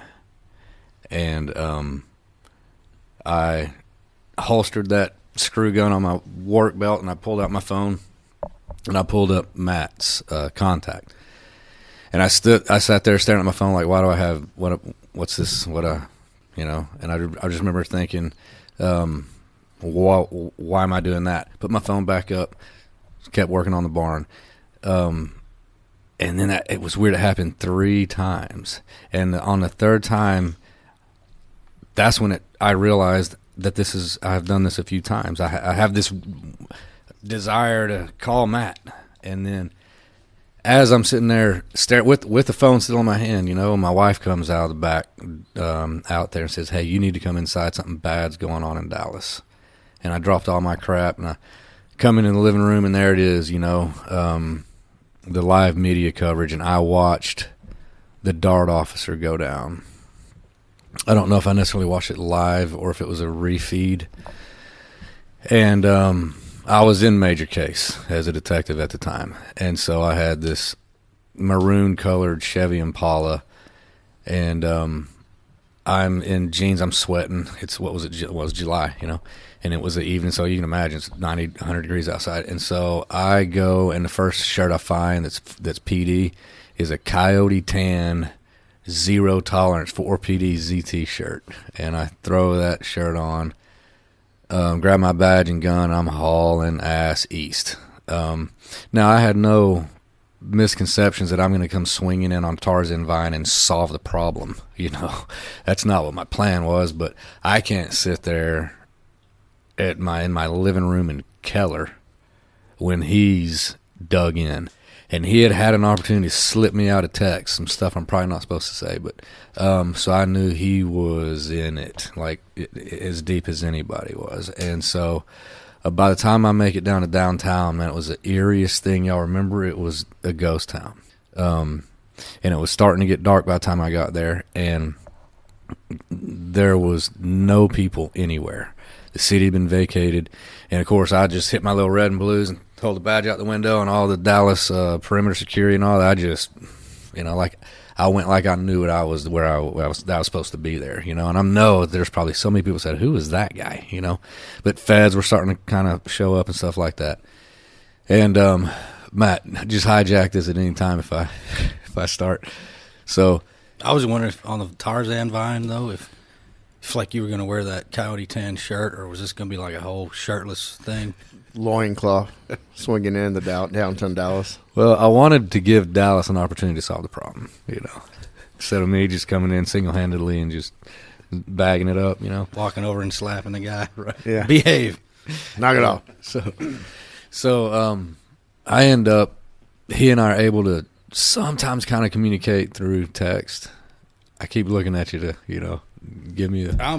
You're fine. Yeah, you can You're fine. say whatever you want. All right, and so I'm parked on the curb, dude, right outside the incident as it's still going on, you know. And I guess if I say something, y'all can edit it out, right? Okay. So I get a text from Matt that says, well, just stand by because there's about to be a kaboomy. I think that's what he said. I wish I would have saved these texts, man, you know. And I'm like, what? Y'all are going to blow them up? He goes, yep. And then I was sitting there, and then I hear 5 minutes later, there's it wasn't like a bang, you know. It was this low boom that just kind of rolled. And I thought, damn, did y'all blow him up or the building up, you know? Yes. And so he's like, all right, come meet me at the door. So he comes down right then and there. We walk. I mean, the smoke was still in the air. It was still, and I walked all the way right up there, and I stood over that dude, you know. And, you know, we're identical twins, so we're the same size, you know. I said, well, dude, I got to understand, you know, because being in shootings myself, being in major case, I look at shooting so different. Even when I go deer hunting and I have an animal that I've taken, I do ballistics on the body. You know, where is my projectile? How did the projectile perform? Do I need a heavier grain, a lower grain? You know, all these things. And so there was muzzle burn on the corner, on the wall, where he had a C-clamp hold with his AR, and so that's going to line up with me exactly because we're this. Like I said, I think he's a quarter inch taller than me, but you know, so we're the same size. And I'm sitting here looking at the rounds that had come through that corner on that wall, and it hit the wall behind him, and the pile of sheetrock on the ground where his feet were. Well, there were several of us. It wasn't just me there. Well, yeah, but. And I'm like, how did you survive this? You know, I was like, when these rounds, because I positioned myself to shoot where bad guy was, And I'm like, you would have eaten these rounds. He goes, man, I don't know. Maybe on when those came through, maybe I was pied out. Maybe I was pulled in, and so that was freaking, for me, not that it's all about me, but this is just my perspective. I'm really glad, very glad I got to go do that walkthrough, and see Dead Guy, just to be able to, give him one of these, Finality. How that your twin, you knew how close it all was for everybody. Yeah. But how did that make you feel? Very, very proud, man. And so Matt and I were in this celebratory, having been involved in them myself, it's, and being a cop, I think I could have almost been on the same high he was, that there was victory, but there was. It was at a cost. Yeah. So, I'm not trying to say this in the wrong way. He and I got on the elevator, Matt and I did, and we were just the two of us, and we rode up to SIU floor, whatever level that is, and that's when we were that was the first time it was just he and I by ourselves. We were kind of in this a celebratory type mood, and then those doors open, and the hallway in SIU right outside those elevators is lined with Dallas patrol officers. And I remember there was this one blonde female officer, probably nearing her retirement just because of her age. And she was sitting there in a chair with her, elbows on her knees, kind of head down, and she had a ponytail, and her ponytail was shaking. And it was like the biggest slap, reality. My God, what these officers just, went through. And yeah, I remember that exact same, because there was a line of chairs on each side of the wall. Everybody was facing each other, and you could have heard a pin drop. Yeah. And About outside of SIU and homicide. Everybody they're waiting to give their statements and be photographed and do the whole PES. So if they were on the floor, they were involved at some level where they're probably barking rounds, and it was, it was real quick, like the elevator opens and there it and is. Your environment Yeah. totally, we're in there having a party, and then the elevator opens and it's like, oh dang, wow. And then so when we're in there, SIU starts doing their thing, and they're asking Matt for his gun and stuff, and he is not wanting. I mean, he is still fully, kidded. And he wasn't wanting to give it up, and one of the SWAT guys was like, dude, and Matt was a little smart or rough with, a detective, because when you get your kill switch, it's a heavy switch, and when it gets flipped, it's not, you don't just, you can't turn it right back off. Yeah, it might take you a minute, to totally come back down to baseline 0, and so that's when Matt had gotten called off, and these SWAT guys didn't know I was there, and I heard them go, man, did you see what Baines did? And I'm like, if one of these motherfuckers says something smart, I'm going to beat their ass right here in the SIU, And so I just stayed quiet and listened, and that's when one of them talked about how he held the corner for cover while the rest of them, and I was just like, oh my gosh, So the first time I heard it was from them, How'd that make you feel? Proud. Fearful? Yeah. It made me glad that I came out there to see all of this, because it was such a big deal. And man, if I hadn't seen it, if I hadn't been there, it's probably redundant, but having an identical twin, man, you just need to be close, you need to be understand that, and without being there, I couldn't have conceived it. And think about how many things could have happened through life where you wouldn't have been there. Right? Like if you had still been in construction, or if Matt had made the Coast Guard a career, there's so many things that had to happen in your life to make that instant happen. Right, for me to be there, And a funny thing is, they because I was on the floor, you guys remember they had to call in CID. Do y'all call it CID? Just Capers. general assignment detectives. Everybody was calling in. Yeah. Because there were so many interviews that had to be done, and this guy was in over his head, man. This poor detective, and I was like, I wasn't involved at any level. Okay, sorry, I just need you to, and he wasn't hearing it. So my statement, DPD has Scott Baines' statement, and it says, I am SWAT Officer Matt Baines' twin brother. I just came for moral support. I did not witness anything. Thank you. Because he wasn't going to let you leave until you read a statement. I know at some point when they're putting this investigation together, somebody reads that and go, what the? Well, what was he doing? What is this? So Matt talked about this offline, and I want to bring it on this episode. We've already heard you walk us through some shootings, and then you're talking about your brother's shooting on 7/7 and that horrific date and incident. The resiliency, I think the listeners are that's gonna jump out at them. I mean, both of y'all. Where do y'all? I mean, that twin power is gotta come into play. As far as how do you feel that the way you grew up, y'all's connection, do y'all think that helped build resiliency? Well, I think it started a lot in childhood. Before I was ever an officer, man, we were getting into stuff because we just because of how we grew up. I got hit in the head with a brick. I've been stabbed, and this is all prior to policing, and we used to We used to wrestle competitively, water ski competitively. I mean, so before we even got into college, we had been in combat, so to speak. I mean, 7 of our lives. Yeah, and tasted our own blood and all that kind of stuff. And we weren't doing it to harden ourselves or anything other than just growing up in a house of 4 boys. It was just life. It's just the way. Yeah, that's just life, and running into some just rough patches growing up, and like that time I got hit with a brick, and right in the side of the head. I wasn't sure I was gonna live through that. And then he had his own experience because he was there when that happened as a witness, and just both of us got through that. I think I was was a kid. I was like 6th, 7th grade, Mm-hmm.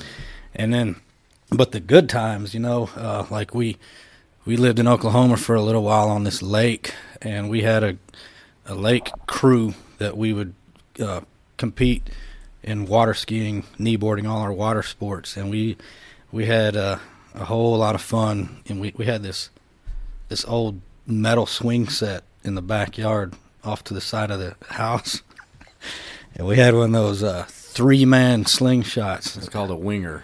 I don't know if y'all have ever seen one of those, but it takes 3 people and they're really made for launching water balloons, and you can sail a water balloon probably a couple 100 yards with one of these.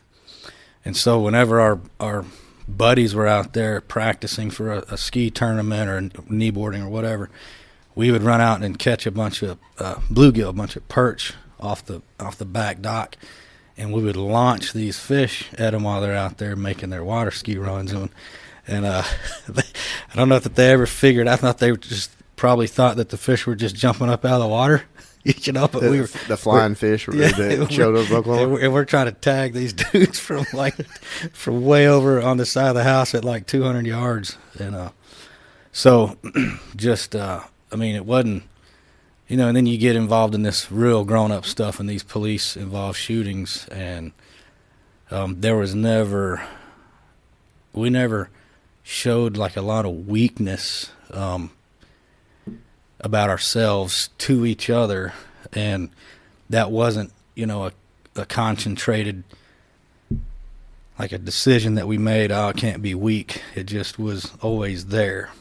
It just was. It was always there. Yeah, and the stunts we used to pull off. A lot of people would look at it as, oh man, y'all were just really competitive, and I never felt that way. I felt that it was fun. We're just. But our stunts were pretty high level when it comes to, especially these days, the way just your normal kids. We'd be in federal prison. Yeah. Yeah. No, I hear you. We made things go boom, and all kind of stuff that I wouldn't even think about allowing any of my kids to do. Even though we still take them out and we go hard with our kids, and they've had their bumps and scrapes, and one of them got almost caught on fire, Hunter, one time, and they've got pretty good scars on them, but it wasn't really at the level that we went back in the 80s. It seems like both of y'all have a higher threshold for stress and for dealing with it, and I know you, Matt, and Scott, you don't sound much different. I mean, y'all really, it sounds like I've sat down with Matt several times on this show and just offline. It's almost like I'm talking to the same person, to be honest with you. Yeah.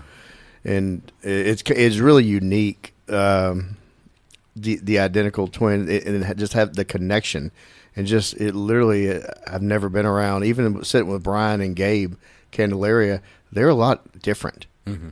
But I'm not getting that from y'all. It's really, I think it's really unique. Yeah. I was in a crisis intervention team also. I was a sergeant supervisor in CIT. Well, there's the difference, yeah. And so they won't allow me to supervise anybody with any sort of real job to do. Yeah.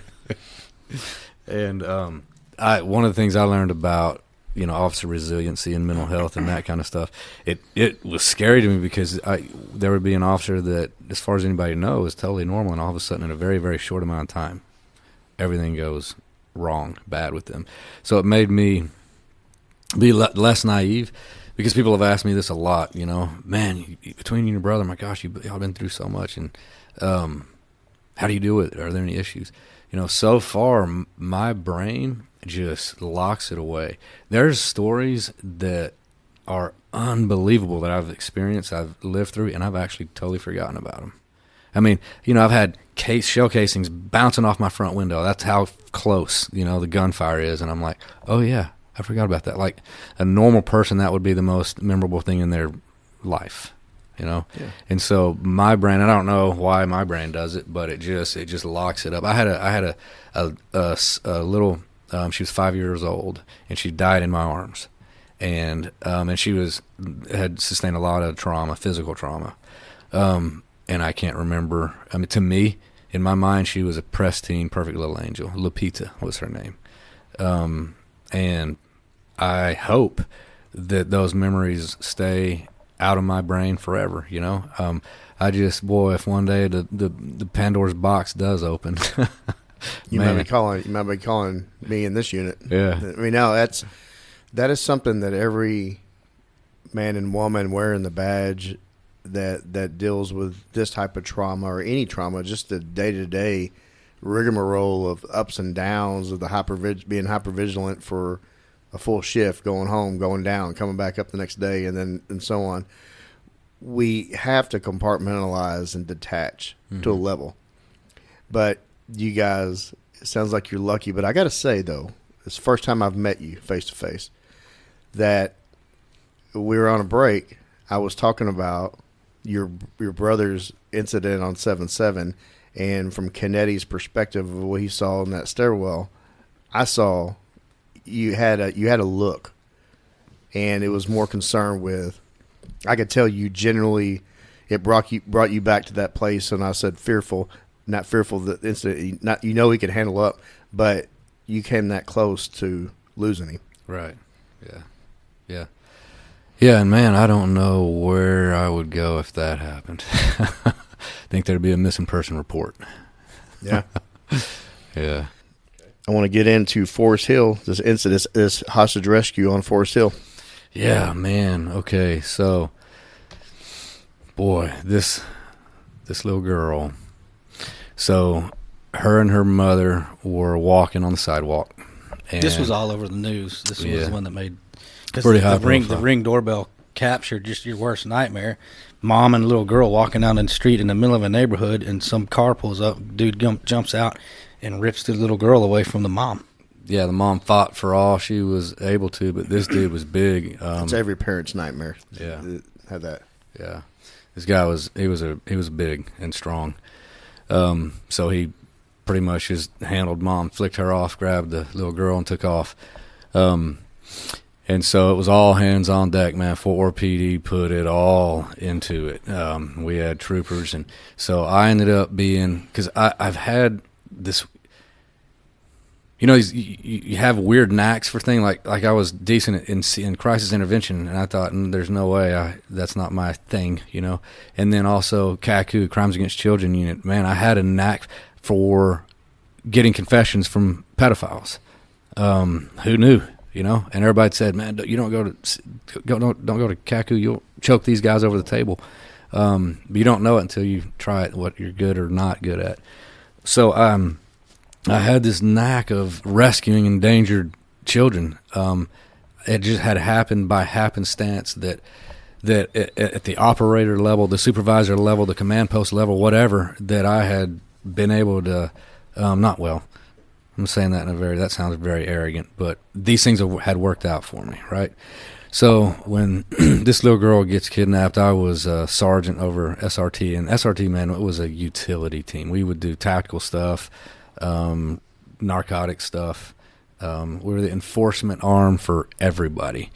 So this little girl gets gets kidnapped under those circumstances, and we have a rough vehicle description off one of those real hazy door cams, and it's all hands on deck. And everybody's looking for it, and I'm running the command post, and my team's out looking, and so I had the 6 SRT teams. You know, one of them I had, y'all go to all the RSO, registered sex offenders, and just you go up in their house. You know, you don't ask permission, and I had, you know, an inner search area, outer search area, RSO. So I'm trying to organize all this stuff. And I remember I was in a command post vehicle that had whiteboard stuff all over it. And the writing as the day had gone on was, you could stand there and do a 360, and there was script everywhere. And so there was a hotel very close to Fort Worth and Forest Hill. It was actually in Forest Hill where the hotel actually was. And somebody had called in and said, hey, there's a vehicle matching the description. We put it out on Facebook and social media. Vehicle matching the description parked at this hotel. So some officers from another agency went and checked it out, actually went in the room where the girl was, and the bad guy bullied him. He was big, loud, scary, pushy. You're violating my rights, all that. Took that line with him, you know. And all the while the little girl was shoved into one of those big totes, plastic tote, off in the corner. So they left. I didn't know anything about that in the command post. So then we had a preacher and his buddy from a local church that were out running around looking for this girl, and they had driven to their last apartment complex, and they said, all right, let's go home. And so they were out on the highway, and they're like, hey, we're starving. So they ran through a Whataburger, got drive-through, and it routed them onto a service road because they wanted to go to the Whataburger. As they're getting back on the highway to go home, they're like, hey, there's a hotel. It's so easy and convenient just to drive to the parking lot. We don't even have to go out of our way. And they pull in there, and they're like, hey, look at this vehicle. And they were hooked up with us, with Fort Worth PD, these volunteers. And so they call dispatch. Dispatch notifies me, hey, you got some of your civilian volunteers out there. They found a vehicle that matched the description. Oh, hey, be advised, this has already been checked out. I'm like, no. So I send my team, my SRT team. They get there, they look in the vehicle, and I remember Jason Young, he's Baines, this is the vehicle. I say, why? He goes, dude, there's blood and a kid's earring in the front passenger seat. I said, fucking go, you know. And so there was patrol officers that was there dealing with the management, and they figured out the car, you know, belongs to the room, whatever, you know. And dispatch is like, hey, because she's hearing all the radio traffic, me telling my guys, you know, go. And so there was half of them still running code 3, trying to get there. And so they figure out what room it is, and so the dispatch is kind of hearing the radio. They can tell what I'm gearing up for, which is a hard hit, and they're like, "Hey, you're clear. That room's already been searched. It's already been determined by police that it's." And I'm like, "I'm clear," and so, man, on the radio when my team got set, I said, "Breach, breach, breach," and boom, they slamming in the door. As they were slamming the door, dude answers, and has no clothes on. They grab him, throw him down in the hallway, go in, and the little girl's shoved back in that bin, and so they look in that little hamper, that little bin, and find her, scoop her up. She's been, bad things have happened, poor thing, and I got a lot of questions from not scrutiny, but just like a lot of tactical guys, SWAT calling me. How did you, because SWAT is so whiteboard, they're so planned, they're so warrant, they're so processed, which they need to be. They have to be. That is their. I'm not saying that in a negative way. We got to have that. If they weren't that way, they would be wrong. But on the flip side, especially when they've been there that long, they sometimes lose track of how street work needs to happen. Well, the exigency that you have to, you got to act on it. Yeah. And, I was getting a lot of questions about how are you going into all these people's houses without their consent? And when you have an endangered, missing child that's been abducted under those circumstances, a stranger abduction, there's a lot more leeway that police have than even chiefs and administrators on big departments realize that we have. And it's in the CCP. Don't make me quote it because I have to dig around for it. But you go and you ask for forgiveness later. You feel you saved that little girl's life and your team by making that decision? Absolutely, because he had a knife this big. Like, I just held my hand up like 12 inches. And that's what he was planning on doing with her. He was trying to figure out, had pretty much finished with her, and so he was trying to figure out how he was what his next move was when we rescued her. You feel you made the right decision? Oh yeah, absolutely. Yeah. Wouldn't take it back? No. Save that little girl. Mm-hmm. So you didn't get scrutiny, but how'd that make you feel getting kind of the second guess? It made me feel like we needed a lot more class teaching on that. Those stranger abductions don't happen very often, and so I started the CART team, Child Abduction Response Team, and then we have a sex offender register, something, I don't know. So like a SOAP team, Matt, is that what that's like? Yeah. Okay. Yep. Yeah, so I helped one of our assistant chief, Julie Swearingen, build all that. Like, she was asking me, okay, what do we need for this? I was like, well, here's like a personnel, what you'll need, some resources you'll need, here's how a lot of this. So I kind of helped her. She was the brass, and I was the doer. And so there is now protocol for Fort Worth PD on how to respond to abducted, endangered children. And it spurred from that incident. Yeah, I think it was because there's always in a city the size of ours a few of those that come along.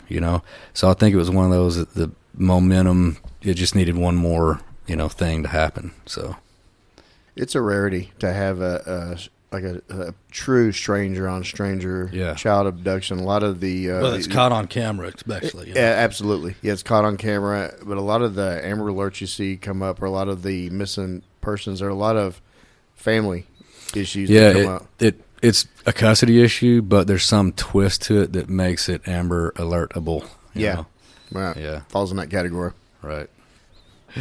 So your wife now, what is her name? Karen. Okay.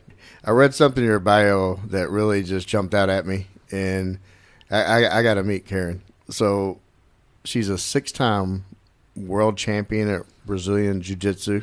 Yes. Yep. Tell us about that. You better talk about it because, hey, listen, I do enough of these.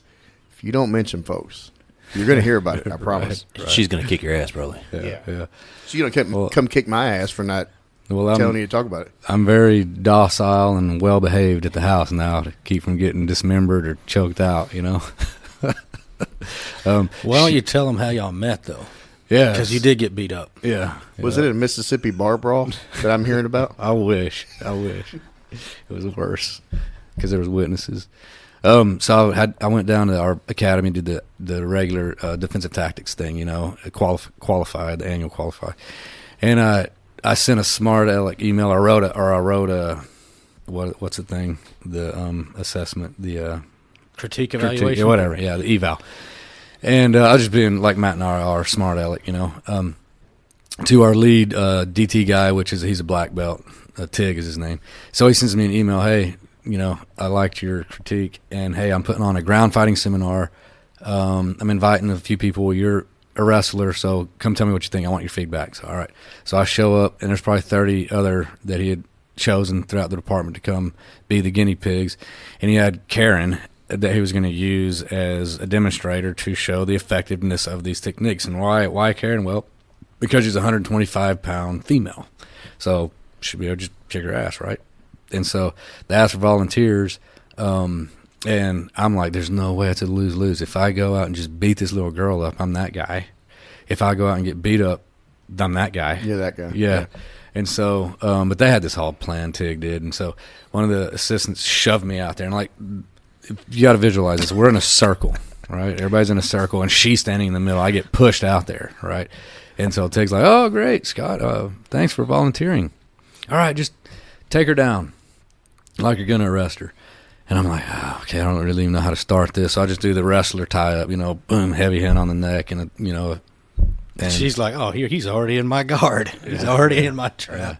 And then she responded, and clubbed the back of my neck, and that should have been a hint, And so I'm like, man. So I took her down. She probably let me, And I remember going from I'll go about 50% to being in survival mode real freaking quick, man.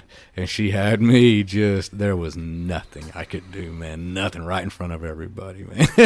She just ended me. And I was so impressed. So impressed. So in love. Yeah. Yeah, love it. First choke. I think we should point out the only time you've ever used the word survival mode in this podcast wasn't during your shootings or the kidnapping, but when you met your wife and she started to beat you up in front of everybody. Yeah, and she's done it a few times, man. Yeah? Yeah. When did y'all get married? Oh, it wasn't until a while after that, actually.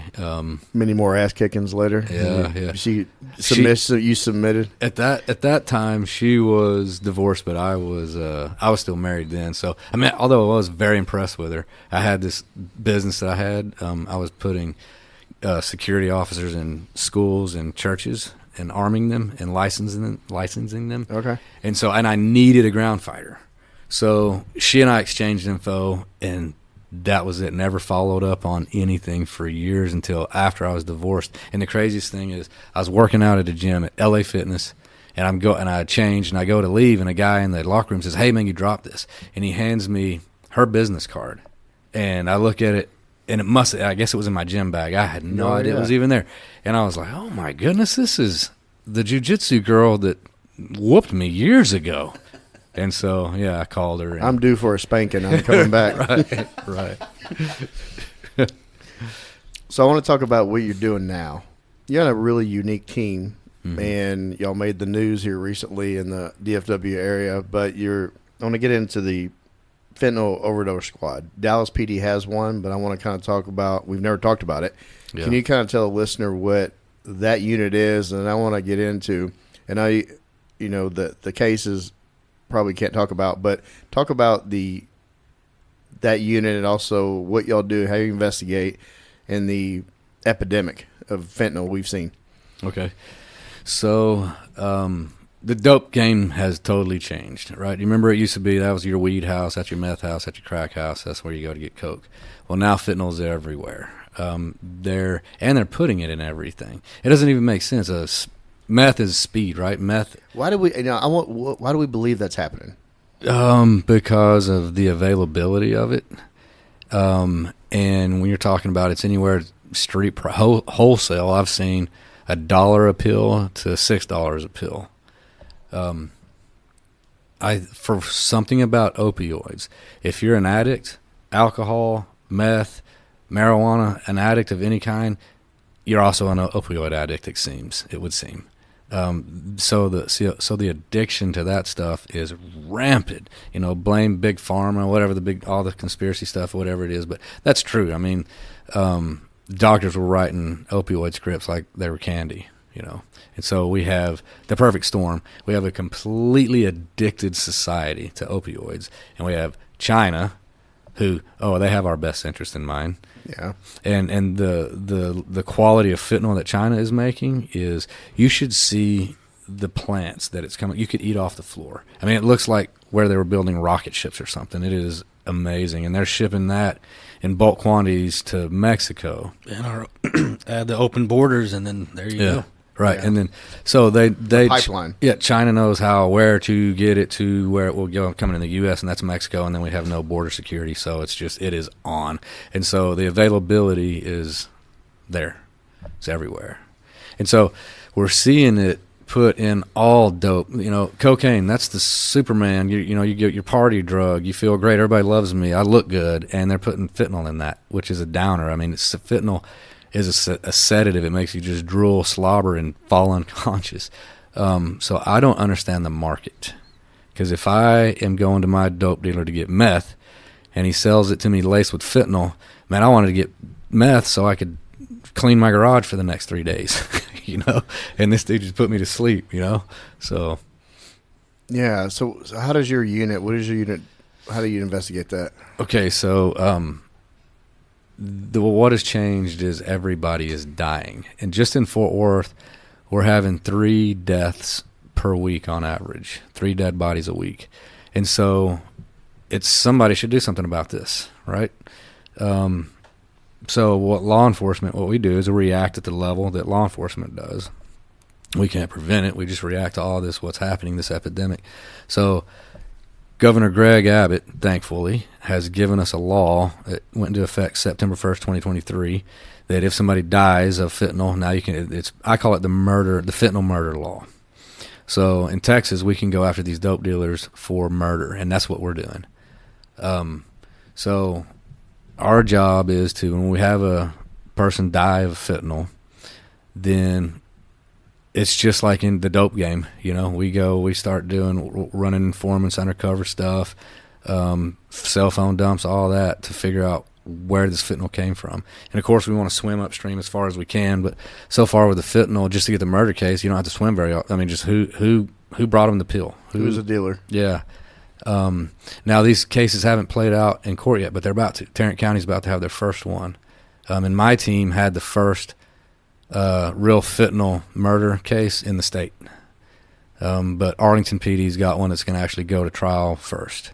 So we'll see how this goes. You can probably learn a lot from that, though, actually. The way the tactics used the defense is going to use. And this epidemic reminds me, like in the early, I think it was the late 90s or early 2000s, when they had some teenagers dying up in Plano from heroin overdose. Remember that? Yeah. And then that kind of kicked off going after the actual dealers. Right. Remember that? Yeah. And this is like something similar with the new epidemic of fentanyl, which is way more deadly, right? Yeah.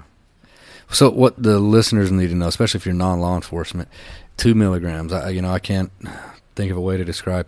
Think of the old number 2 pencil, right? And you sharpen it all the way down to a sharp point, and you have a pile of baby powder, and you just scoop up a little fentanyl or a little baby powder on the end of that pencil. Thump that pencil, most of it falls off, and those little specks you have left on that pencil, that's 2 milligrams. So when you think of a pill, the size of one of the little round, Tylenols or something, the amount of fentanyl that's in there that can kill you, those little specks of powder. And it's being manufactured by the cartel. And so 6 out of 10 pills, the DEA latest number, 6 out of 10 are fatal. And so, it's not the meth monkey on his back in your driveway cutting off your catalytic converter at 3 o'clock in the morning that's dying, because those dudes have ridiculous tolerances. It's your kids. And in America, we are a pill popping society. So when you think about dope, and drugs, it's easy to be turned off by the heroin with the used bent up syringe and the dirty needle and the alligator arms, Yeah. the pussy arms. exactly, man. The paraphernalia, even with marijuana, the smell of it, the black tar stuff. But fentanyl, it's a pill. I mean, and we've all been taking pills since we were old enough to take them, and there's no dirty connotation that comes along. So it's so much easier for the young people to take pills because it's just a pill. And it's in Adderall, Xanax, Oxy. So a lot of if you look at some of the most prescribed medications that there are in America, they're lacing those types of medicines with fentanyl. And if you were to hold a counterfeit Xanax in your hand and take one right out of the CVS bottle, you won't tell the difference. And that's our new epidemic. Yep. Can you walk us through how, when you get a call, you get one of these overdose calls, and how your team investigates it? You show up and then just kind of play it out for us. Okay, sure. So we normally get notified from patrol whenever there's somebody down from an overdose. And at 3 o'clock in the morning, whatever. So we respond just like homicide would, with a crime scene and the medical examiner. And we'll do a scene investigation. Obviously, we're looking for, dope stuff, dope paraphernalia. Always a phone is a treasure trove. And we start working immediately on trying to ascertain who the dealer was, where they got their fentanyl from, and then in a perfect world, we'll do like a buy bust. We'll set up that dealer, and sometimes it doesn't happen textbook like that. So the investigation draws out, and then we'll do all the tricks of the trade. Matt knows I can't really. I mean, they're still out there doing this stuff, so I can't. You don't want to show your cards. Yeah, I got it. All the tricks all the stuff we're up to. You haven't had the difficulty and the challenges of prosecution yet, and you said Arlington's about to kind of go that route, and you can sit back and watch, and you can learn from it, because that's you're going to have to, because this new law. I mean, it's new to everybody. In 10 years. Maybe 10 years, everybody would kind of have this down. Right. And another option that we have, so that's a state murder charge that Governor Abbott gave us. Okay. But we also have you guys, anybody in here ever prosecuted somebody federally? Yes. Okay, so isn't it awesome? No, it's great. You got all kinds of weird shit you could put out there. And in Fort Worth we have, and they don't have this everywhere, but in Fort Worth we have what's called the rocket docket. And there are hard timelines. Within 2 days you have to do this, within 3 days you have to do this. I mean, boom, boom, boom, and then they'll have the detention hearing. And a lot of times the people, if Fort Worth PD is going to take somebody federal, that means that the thresholds have been met and they're more than likely going to be detained waiting on trial. And it's a 90-day process, 3 months, boom, and they are done. They're sentenced, and then it's day for day for their time. They're gone. Yeah. As compared to the state process, where the courts, for whatever reason, allow all the shenanigans to go on, the officers to be berated by defense attorneys. The federal prosecution is awesome. No, they move it along, and those detention hearings, that they get locked up until that court date hits, and usually there are not many resets. At the state level, there's so many resets on top of resets, and then sometimes it's a kind of a ploy too by some of these hooks. They get these lawyers, and they have them, and then the lawyer will milk them for money, go on, and they reset the case, and then they fire that attorney and they rehire, and then they're kind of starting from scratch and they're going. So some of these cases go years without. There's just a lot of games. Yeah, of course. Not in the federal system. No, they move it along very efficiently. And so the feds. You remember when human trafficking was the big buzzword? The politicians were using it, and you had, all the soccer moms all up in arms about human trafficking. And not to sound all insensitive, but it's like, did y'all know what human trafficking is? Go talk to these prostitutes, and they wouldn't give up their pimp for nothing, And so it's another one of these. But anyway, so fentanyl, I think now is the new cool word. Yeah. And it's actually real, though, Dying. Yeah. People are absolutely falling out. And the wrong people are dying. Yeah. And so the feds and everybody's on board now. So we can now go with this state murder charge, or we can bring like ATF is knocking on my door like crazy. Hey, did that dealer have a gun? We'll take it federal. And I'm like, you know what? Yes, because here's a slam dunk gun case. You're talking to the Fentanyl Overdose Response Team, right? Mm-hmm. And we're gonna do a case with ATF. Why? Because in 90 days from now, he'll be in jail for 10 years. Or let's play this state game, right?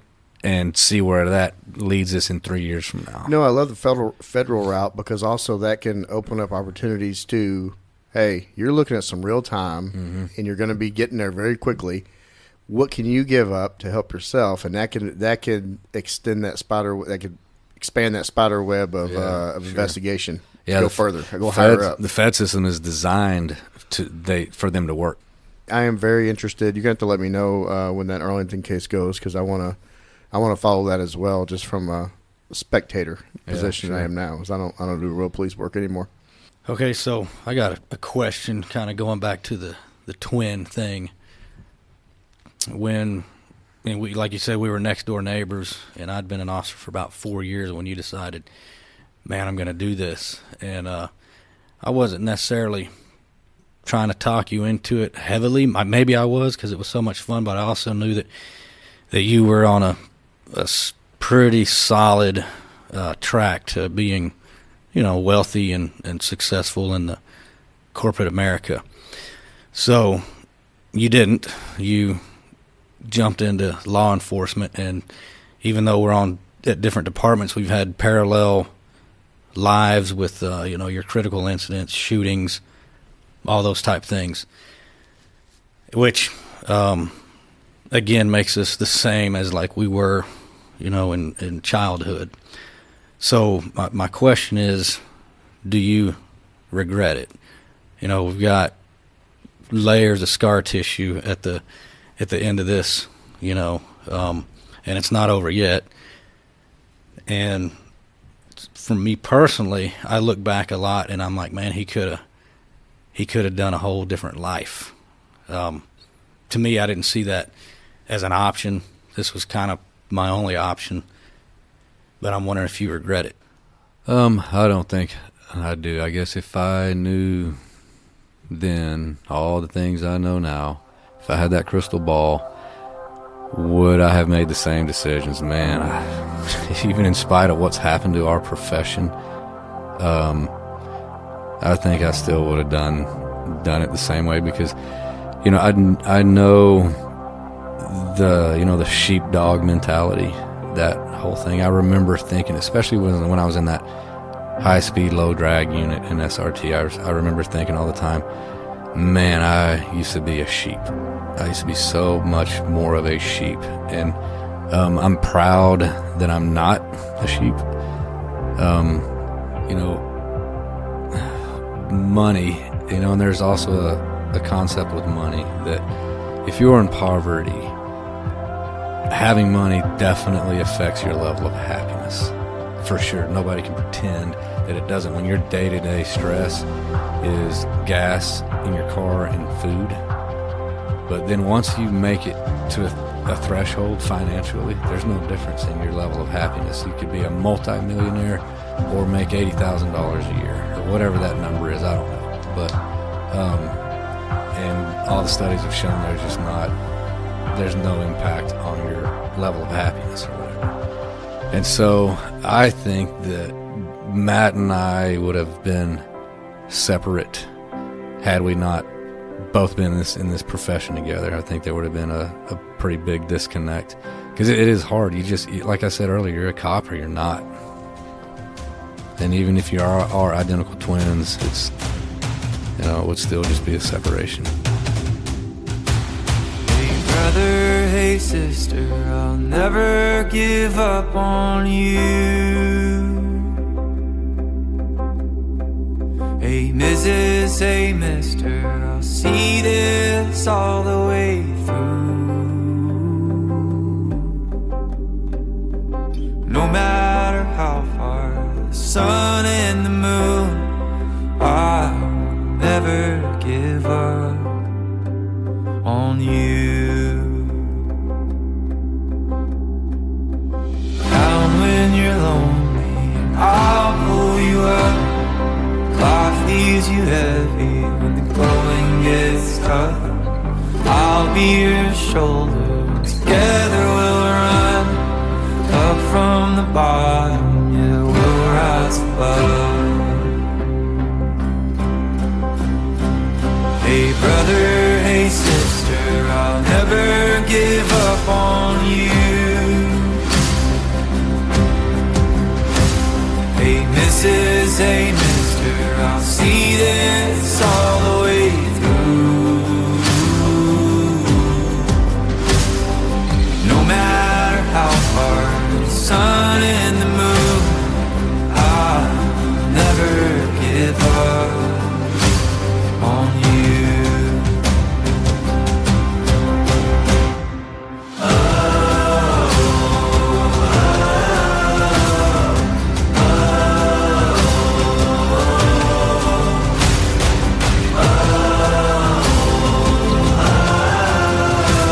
I'll never give up on you. Hey brother, hey sister, I'll never give up on you. Hey Mrs., hey mister, I'll see this all the way through. No matter how far for the gold and the blue, I'll never give up on you.